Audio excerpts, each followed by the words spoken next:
আমি দুঃখ কারে কই, এই দুঃখ কারে কই, আমি দুঃখটা কারে কই, এটার ভিতরে তুই কই ঢুকছস রে?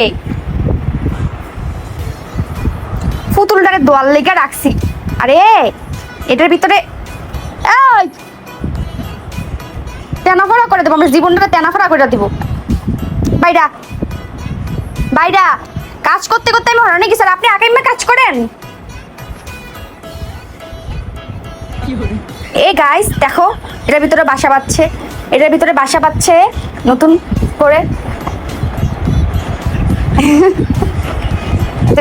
দেবে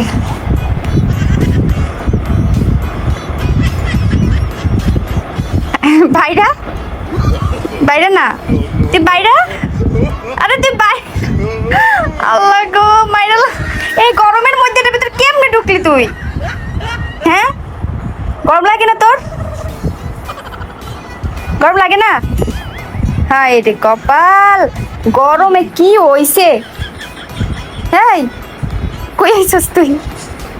আর ঢুকবি এটার ভিতরে? দাঁড়া, এটার ভিতরে ঢুকলে তারপরে তোর শ্বাস টাস বন্ধ গেলে কি করবি তুই? হ্যাঁ আমি তো ভয় পাই গেছি। আমি কি রে, পুতুলের ভিতরে কি নড়ে? পুতুলের কি আবার জীবন টিবন ফিরাইলো নাকি? তারপরে দেখি এ ঢুইকা এই পুতুলের ভিতরে বসে আছে, ঘুমাচ্ছে, মানে একটু একটু করে নড়তিছে। আমি কই কি রে, পুতুলের ভিতরে কি নড়ে? আমি তো ভয় পাই গেছি গা।